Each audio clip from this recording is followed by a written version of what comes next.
আপনি এই মুহূর্তে জেইউপির সদর দপ্তরে কী কারণ? অ্যাকচুয়ালি আমরা জেইউপির সদর দপ্তরে এসে পৌঁছেছি, এর মূল কারণ হচ্ছে গত 9 তারিখে কলকাতার যে প্রেস ক্লাব, সেখানে এটি সাংগঠনিকভাবে প্রকাশিত হয়েছে, ওটা রাজনৈতিক দল হিসাবে আত্মপ্রকাশ করেছে।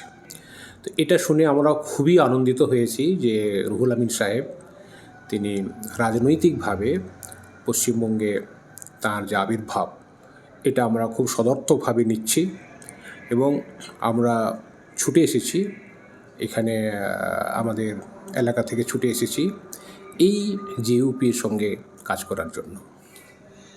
এই দলে কি আপনি যোগ দিতে ইচ্ছুক? সেটা আসলে জেইউপির যারা নেতৃত্বরা যারা আছেন তারা ডিসিশন নেবেন, তবে আমাদের যে ইচ্ছা আমরা প্রকাশ করেছি, জেইউপির সঙ্গে আমরা থাকতে চাই এবং কাজ করতে চাই। অনেকগুলো দল রয়েছে, সেখানে হঠাৎ করে রুহুল আমিন সাহেবই কেন? হ্যাঁ, এটা একটা খুব ভালো প্রশ্ন। আসলে রুহুল আমিন সাহেবকে যদি আপনারা মনে করেন যে একটা ভুঁইফোড় মানে একজন রাজনৈতিক নেতৃত্ব, এটা কিন্তু ভুল হবে।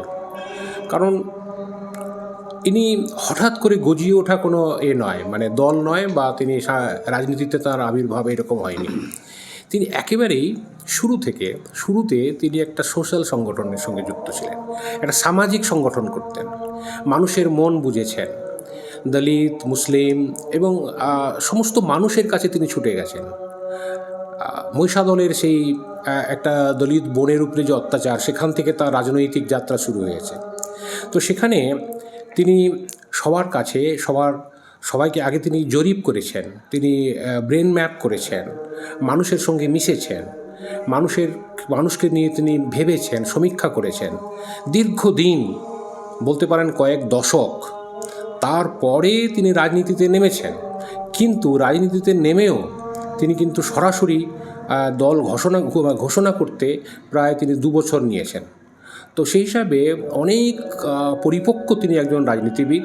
আমার মনে হয় পশ্চিমবঙ্গে এখন রুহুল আমিন ভাইজান বা রুহুল আমিন সাহেব, হিন্দু মুসলিম আজকে সবাই যে রাজনৈতিকভাবে একটা ক্রাইসিস, পলিটিক্যাল ক্রাইসিস চলছে বাংলায় যে পলিটিক্যাল ক্রাইসিস চলছে, এই ক্রাইসিস ম্যানেজমেন্টের তিনি একজন মাস্টার মাইন্ড হতে পারবেন, বা এই দল আগামী দিনে পশ্চিমবঙ্গের একটা দিশা হিসাবে কাজ করবে, এটা আমাদের বিশ্বাস। সেই জন্য রুহুল আমিন সাহেবকেই আমরা বেছে নিয়েছি।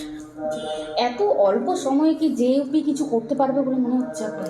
দেখুন, আপনি যেটাকে অল্প সময় বলছেন, এটা কিন্তু মানে আপনি শুধু এই 9 তারিখকে দেখে বলছেন অল্প সময়, কিন্তু 9 তারিখ থেকে আজকে সত্যিকারে আজকে মানে মাত্র 15 তারিখ, 14 তারিখ, তার মানে এই মাত্র কয়েকদিন। এই জন্য আপনি অল্প সময়ে তৈরি হয়েছে আর ভোটও সামনে, তার মানে এটা কি অল্প সময়ে কিছু করতে পারবে এরকম ভাবছেন।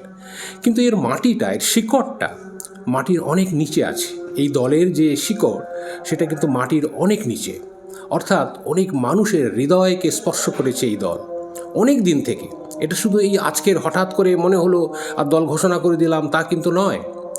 তো সেজন্য জেইউপির আমি যেটা জেনেছি, বা আমি যেটা এখানে আসার আগে আমি যেটা পরীক্ষা করেছি বা নিরীক্ষণ চালিয়েছি, সেখানে আমি দেখেছি যে জেইউপির এখন পশ্চিমবঙ্গের সদস্যের সংখ্যা 5 লক্ষ ছাড়িয়ে গেছে, এবং সেখানে 1 লক্ষের বেশি হচ্ছে আমাদের অমুসলিম আছে এখনও, আর মুসলিম সম্প্রদায়ের মানুষ বেশি আছে। কেননা রাজনৈতিকভাবে প্রকাশ পাওয়ার আগে এটা এই রুহুল আমিন ভাইজান একটি মাইনরিটি সংগঠন করতেন। তো মাইনরিটি বলতে সাধারণত সেখানে মুসলিম, শিখ, ঈসাই এই ধরনের যারা মাইনরিটির মধ্যে পড়ছে তাদের নামটা আসছে, সেই জন্য ওদের সংখ্যাটা বেশি, মানে সদস্য সংখ্যাটা বেশি। আর এই রাজনৈতিকভাবে আসার পরেই আপনি জানলে অবাক হবেন যে যারা হচ্ছে পিছিয়ে পড়া, মানে যারা ব্যাকওয়ার্ড ক্লাস, তথাকথিত এসসি, এসটি, ওবিসি, মানে যাদেরকে সমাজ দীর্ঘদিন পিছিয়ে রেখেছে, তারা কিন্তু একেবারেই মানে বাঁধ ভাঙা জলের মতো তারা হু হু করে এই জেইউপির সঙ্গে যোগদান করার জন্য আসছে। আপনি যদি আমার পাশে যিনি বসে আছেন তাকেও যদি দেখেন, উনি নিশ্চয়ই ওনার বক্তব্য বলবেন।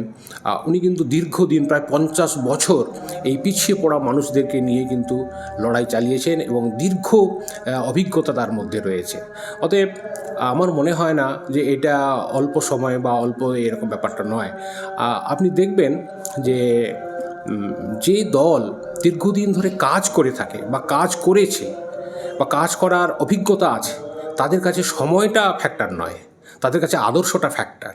তাদের কাছে মানুষের কাছে তাদের যে গ্রহণযোগ্যতা, এটাই হচ্ছে মূল জিনিস। অ্যাকচুয়ালি রুহুল আমিন সাহেব মানে তিনি রিলায়েবল, তিনি অ্যাকসেপ্টেবল বাংলার মানুষের কাছে। তো এটা অভিজ্ঞতালব্ধ, এটা কোনো নয় যে হঠাৎ করে এনার ফেসটা ভালো বা এনার এটা ভালো, তা নয়। কিন্তু এটা কাজের অভিজ্ঞতা, আমার অভিজ্ঞতা দিয়ে মানে তার কাজ দিয়ে তিনি প্রমাণ করেছেন তিনি মানুষের কাছে গ্রহণযোগ্য। একটা কথা প্রচুরভাবে উঠছে যে জেইউপি এই যে ভোটে আত্মপ্রকাশ করেছে ভোটের আগে দল, আর সেই দলের জন্য বিজেপির অনেকটা উপকার হবে, এমনটা শাসক দলের মন্তব্য। এটা কি বলবেন এই বিষয়টা নিয়ে? যারা এরকম বলছেন তাদের মধ্যে রাজনৈতিক দূরদর্শিতার অভাব আছে। আসলে তারা ওই যে জিনিসটা বলতে চাইছেন সেইটা কিন্তু রাজনৈতিক ঠিক কথাবার্তা নয়। কারণ কোনো রাজনৈতিক দল কোনো একটা সম্প্রদায়ের জন্য নির্ধারিত বা নির্দিষ্ট হতে পারে না। রাজনৈতিক দল কিন্তু সবার জন্য, সেখানে হিন্দু, মুসলিম, খ্রিস্টান, জৈন, পারসিক যেই হোক না কেন মানুষ, অর্থাৎ ভারতীয় নাগরিক হলেই তিনি কিন্তু আমাদের ভোটার। অর্থাৎ তাদের কাছে যাওয়ার এবং তাদের এই দলকে গ্রহণ করার সম্পূর্ণ স্বাধীনতা রয়েছে এবং তারা আসবেন। আমি তো এক কথাই বললাম যে তারা এখানে মুসলিম শুধু নয়, মুসলিম ব্যাপারটা এখানে কোনো দল মুসলিমদের জন্য হতে পারে না, এটা যারা বলেন তারা ভুল বলেন। একটা দল কখনো হিন্দুর জন্য হতে পারে না, একটা দল কখনো একটা নির্দিষ্ট সম্প্রদায়ের জন্য হতে পারে না, বিশেষ করে রাজনৈতিক দল সবার জন্য খোলা। অতএব এটা এলে বিজেপির লাভ হয়ে যাবে, তৃণমূলের ক্ষতি হয়ে যাবে, বা তৃণমূলের লাভ হয়ে যাবে, বিজেপির ক্ষতি হয়ে যাবে, এই রকম যে ভাবনাটা, এটা সংকীর্ণ মানসিকতা। আমার মনে হয় রাজনৈতিক পরিপক্কতার অভাব আছে তাদের মধ্যে। এই দলে হিন্দু মানুষেরা কেন আপনাদের সাথে আসবে? হিন্দু মানুষেরা আসার একেবারেই আমি যে কারণে এসেছি, আমি একজন মুসলিম। তো আমি কি কারণে এসেছি? আমি কি মুসলিম রুহুল আমিন ভাইজান এই দলের প্রেসিডেন্ট এই জন্য আমি এসেছি? নেভার।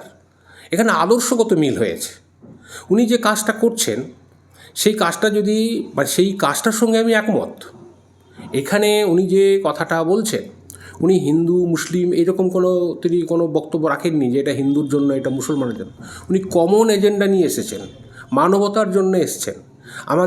আমাদের পশ্চিমবঙ্গে পলিটিক্যাল ক্রাইসিস সেটা হচ্ছে সাম্প্রদায়িকতা। তো সাম্প্রদায়িকতার বিরুদ্ধে তার সমাধান কি? তার সমাধান হচ্ছে মানবিকতা। আর মানবিকতা যদি সাম্প্রদায়িকতার সমাধান হয়, তাহলে মানবিকতা করতে গেলে মানবাধিকার আনতে হবে।